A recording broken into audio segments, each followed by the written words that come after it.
আমি নারীদের পক্ষে বলতেছি যে বোন, তোমার কষ্ট আমি অনুধাবন করতেছি, আমি তোমার কষ্ট অনুধাবন করি যে তুমি কোন দুঃখে তুমি 12,000 টাকার জন্য রাস্তায় নেমে তুমি আন্দোলন করো।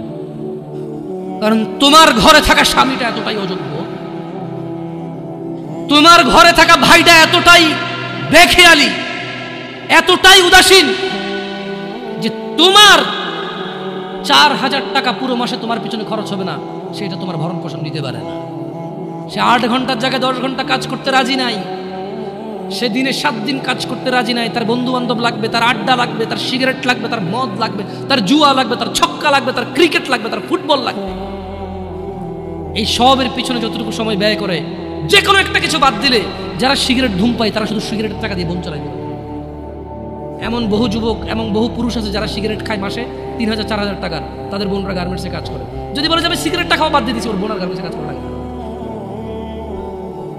সো কোথাও না কোথাও আমাদের পুরুষদের বেখেয়ালি আছে, খামখেয়ালি আছে।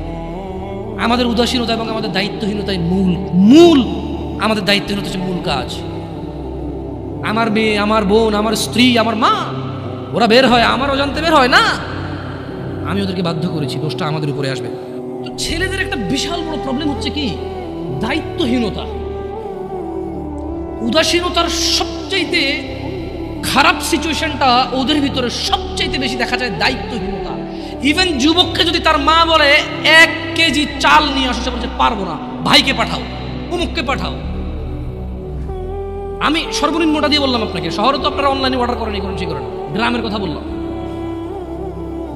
বললাম আপনাকে। বলছে যে গার্মেন্টস কর্মীরা সব মেয়েরা কেন কাজ করে, সবাই তো কমপ্লেন দিচ্ছে। আমি মনে বলতেছি কাজ করছে না, আমি বলছি না, কতগুলো বুঝের লোক আছে এখন বসে বসে কমেন্ট করবে। তো আপনি কি বলতে চাচ্ছেন ওরা কাজ করে? আরে ভাই, আমি কিছুই বলতে চাচ্ছি না। আমি বলতে চাচ্ছি যে এত যে সমালোচনা করেন, রাইট, ভুলকে তো ভুল বলতেছেন, কিন্তু দেখেন না কোন মেয়েটা গার্মেন্টসে কাজ করে। আপনার মতো কোনো পুরুষ বিয়ে করছে, আমার মতো কোনো পুরুষ বিয়ে করছে, 2টা বাচ্চা হয়েছে, পাড়া প্রতিবেশী 200 300 500 600 1000 টাকা করে হাওলাত নিয়ে চলে গেছে, 6 মাস আসতেছে না, ওই মেয়েটা গার্মেন্টসে কাজ করছে। মা বলতেছে তুই মরস না কা, তোর বিয়ে দিছে, তোর ঘর টিকলো না, দুনিয়ার আর সবাই জামাইয়ের ঘর করতেছে না। এখন যে জায়গায় বিয়ে দিছে ওই ছেলে মদ খায়, গাঁজা খায়, জুয়া খেলে, কাজ করে না, ঋণ করে ছেলে, ওটা ডেলি রাত্রে এসে মারে মেয়েকে। তো ডেলি মার খাওয়ার ছেলে মেয়ে এসে বাপের বাড়িতে থাকে, বাপ মা বুড়ো হয়ে গেছে, ভাইয়ের বউর সাথে ঝামেলা, মা প্রতিদিন কাঁদে আর চোখের পানি মোছার বলে তুই মরস না কা, যেদিন ওই তোর লবণ দিয়ে কেন মেরে ফেললাম না। That's a real example and it's so true. আপনি হয়তো একটা ফ্ল্যাটে থাকেন, একটা গাড়ি আছে আপনার, অথবা গাড়ি নেই বাপের, আপনার 60,000 টাকা বেতনের চাকরি আছে, আপনি বুঝেন না এটা, বাট দিস ইজ রিয়েলিটি। আমি বলবো যে গার্মেন্টসে সবাই এরকম না, গার্মেন্টসে তো 5 লাখ টাকা বেতনের মহিলা আছে চাকরি করে, সে চাকরি করে তার ভিন্ন কারণে, তার স্বামীকে বলে যে কেন আমি তোমার ইনকাম কেন খাবো, আমি আর্ন করবো এবং আমি ব্যয় করবো। তুমি কি কথা বলো এখানে, আমি কামাবো, খরচ ব্যয় ডিফারেন্ট থাকে, কেমন থাকে। কিন্তু যাদেরকে বেশি তিরস্কার করি আমরা, আর আপনি খারাপ কি আমি ভালো বলতে বলছি, যে একটা পুরুষ বলুক তো ওর বোনকে চালায়, মাকে চালায়, বউকে চালায়, মেয়েকে চালায়, আর ওরা গার্মেন্টসে যা কাজ করতে চায়। পৃথিবীর কোন মানুষ কাজ করতে চায়? শোনেন, এখন তো ছোট, আপনারা বুঝতেছেন, যেদিন চাকরিতে ঢুকবেন ওই দিন আপনি অনুভব করবেন যে পৃথিবীর কোনো মানুষ যদি কোনো অপশন থাকে যে চাকরি না করে খাইয়া পরে বাঁচে থাকা যাবে, ও চাকরি করবে না। বলবো আমি গাড়ি চালাবো না, বাট আমি চাকরি করবো না, আমি এমনি বেঁচে দেবো খাইয়া। অসুস্থ হলে যদি বেশি টাকা না লাগতো মানুষের, বোন বিয়েতে যদি টাকা না লাগতো মানুষের, বাজার করতে যদি টাকা না লাগতো মানুষের, অধিকাংশ মানুষ বলতো যে ভাই, যদি কেউ বলতো যে দিনে তোর একটা করে ঘুষি দিব আর পুরো দিন তোর থাকা খাওয়া শিখছে সব আমার, ভাই আসতে দিস ভাই, একটু প্রয়োজনে কম খাওয়াই, কম পোশাক হাসবেন হয়তো আপনি, বাট এটা হয়তো হইতে পারতো হয়তো। কারণ আমরা তো দেখি চাকরিজীবীদের কি বিরক্তি, চাকরিজীবীদের যে চাকরি করা কি বিরক্তি। না, বিরক্ত হওয়া উচিত না, কর্ম করা উচিত।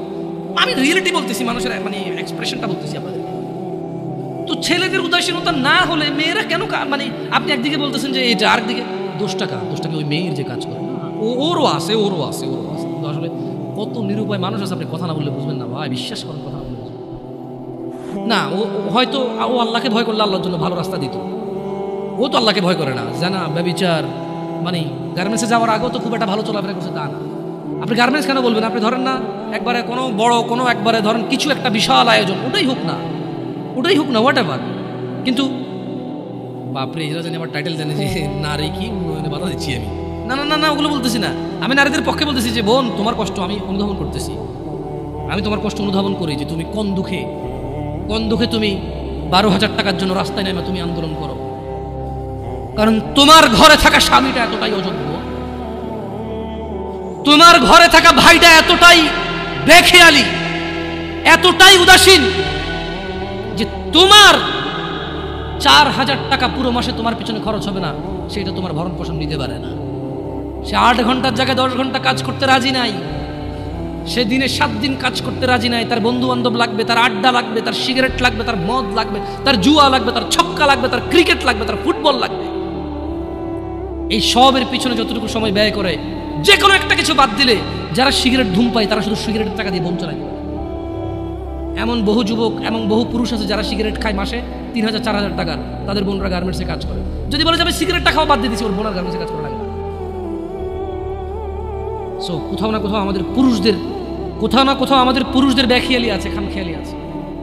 আমাদের উদাসীনতা এবং আমাদের দায়িত্বহীনতাই মূল আমাদের দায়িত্বহীনতা হচ্ছে মূল কাজ। আমার মেয়ে, আমার বোন, আমার স্ত্রী, আমার মা, ওরা বের হয়, আমার অজান্তে বের হয় না, আমি ওদেরকে বাধ্য করেছি, দোষটা আমাদের উপরে আসবে। এমনি তো আল্লাহ নবী সাল্লাল্লাহু আলাইহি ওয়াসাল্লাম বলে নাই যে দাইয়ুস জান্নাতে যাবে না, দাইয়ুস জান্নাতে যাবে না। কেন যাবে না? আজকে আপনি গার্মেন্টসে দোষ দিয়ে লাভ আছে? আজকে আপনি ওই ইট ভাঙার কি ব্রিক ফিল্ডে দোষ দিয়ে লাভ আছে? না, দাইয়ুস জান্নাতে যাবে না। মনে রাখবেন, যুবক অবস্থায় এই জিনিসগুলো নলেজ রাখা ভালো। বিয়ে শাদীর আগে কোন মহিলা যদি বেপরদার কারণে জাহান্নামে যায়, শুধু ও যাবে না, ওর সাথে কেউ না কেউ রিলেটেড থাকবে। পুরুষ কুড বি ফাদার, বাপ হইতে পারে, বড় ভাই হইতে পারে, তারপর হচ্ছে স্বামী হতে পারে।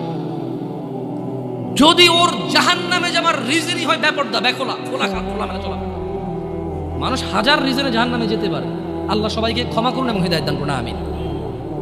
1000টা রিজন আছে জাহান্নামে যাওয়ার, কিন্তু যদি কোনো মহিলা, এমন মহিলা যার বড় ভাই আছে, যার বাপ আছে, যার স্বামী আছে, আর ওদের থাকা অবস্থা তার এমন একটা অন্যায়ের কারণে তার জাহান্নাম হয়েছে, যে অন্যটা হচ্ছে তার কি খোলামেলা চলাফেরা, তার জানাবা বিচারের চলাফেরা, তার বেপরদা অশ্লীল চলাফেরা, তাহলে ওই মহিলা একা জাহান্নামে যাবে না, সঙ্গে কাউকে নিয়ে যাবে। এবার যে লোকটা সংশ্লিষ্ট সময়ে দায়িত্ববান ছিল সে যাবে সঙ্গে। এটা খুব সিম্পল লজিক, কিন্তু কান টানলে কি আসে? ওই মহিলা যদি সংশ্লিষ্ট রিজনে যদি জাহান্নামে যায়, সংশ্লিষ্ট সময়ে যে দায়িত্ববান পুরুষ তার অভিভাবকত্বের মধ্যে ছিল, যার উচিত ছিল তার জন্য সামর্থ্য অনুযায়ী জামা কাপড় কিনা সুন্দর দেখে, সামর্থ্য অনুযায়ী খাবার দাবার ব্যবস্থা করা, তার আর অর্থনৈতিক অবস্থার উপরে ডিপেন্ড করে, সামর্থ্য অনুযায়ী ওর কমফোর্ট জোনে রাখা হোক, সামর্থ্য অনুযায়ী যতটুকু আছে উজাড় করে দেওয়া ওর পিছনে, সংশ্লিষ্ট ব্যক্তিটার জন্য দায়ী থাকে। যদিও ভিন্ন কারণ, এখন টাকা পয়সাই হয়েছে, বিষয়ের জন্য খেয়াল রাখে না, গাড়ি টাড়ি কিনে দিছে, ছোট ছোট জামা কাপড় কিনে দিছে, এগুলো পরে ঘরে, এটা ভিন্ন কথা। তবে আমি ছিলাম যারা কর্মজীবী, যারা নিম্ন কর্মজীবী, তাদের কথা বলছি। যে কোনো অপরাধকে যুবকদের এখন একটা প্রবলেম হচ্ছে, যেটা বুড়োদের মধ্যে ছিল না। বুড়োদের একটা সমস্যা কি, মানে এমনভাবে কথা কয় না, বুড়ো বলবো না, বয়স্কদের, সরি, আমার ভাষার কারণে কথা কিন্তু মিনিং চেঞ্জ হয়ে যাবে, বুঝছেন? এটা আমার ওইভাবে নিয়ে যাবে না, আমি খারাপ উদ্দেশ্য নিয়ে বলতেছিলাম। মানে যারা বয়স্ক বৃদ্ধ, তারা দেখবে যে কিছু হলে বলে যে আমগো যুগে এগুলো ছিল না ভাই, কি যুগ আইলো, রাইট? এটা কথা বলে, মানে উনি যেভাবে বলতেছে মনে হয় যেন ওনার যুগে কোনো মা বাপের পোলা পায়নি, ধাক্কায় নাই, মনে হয় যেন কোনো ভাই মারামারি করে মাথা ফাটায় মারা যায় নাই, মনে হয় যেন ভাই আর ভাবির কেলেঙ্কারিতে পরে বিয়ে ভাঙি আবার নতুন করে বিয়ে দেয় নাই, মনে হয় যেন মামু আর ভাগিনা ধরা পড়ে নাই। এটা এমনভাবে বলে কিনা, এগুলো একটা কথা বয়স্করা বলে। আর জুয়ানরা একটা বিশাল বড় প্রবলেম, যে কোনো প্রবলেমকে সলভ করে, ভাই ডিজিটালাইজেশন, ভাই যোগ বুঝছেন, স্পিড, হ্যাঁ গতি, ভাই গতি আলাদা, আপনি বুঝবেন না ভাই, এখন এটাই ট্রেন্ড, এখন চলেই এমতে। হ্যাঁ, মানে জোয়ানদের কথা হচ্ছে ভাই এটা আপনি বুঝবেন না, এখন চলেই এমনি ভাই, ধর ভাই আপনি ভাই আগের কথা কয়ে লাভ আছে ভাই। হ্যাঁ, আপনি ওরা যাই বলেন, আপনি বলবো যে আগের কথা কয়ে লাভ আছে। আর বয়স্ক লোকে যে অপরাধী দেখে এমন একটা ভাব করে, আমার জন্য আগে ছিল না, ছিল, বাট প্রচার কম হয়েছে। আচ্ছা, অবশ্য যে কোনো অপরাধ প্রচার হয়ে গেলে অপরাধ বড় অপরাধ, এটাই বাস্তব কথা। দেখেন।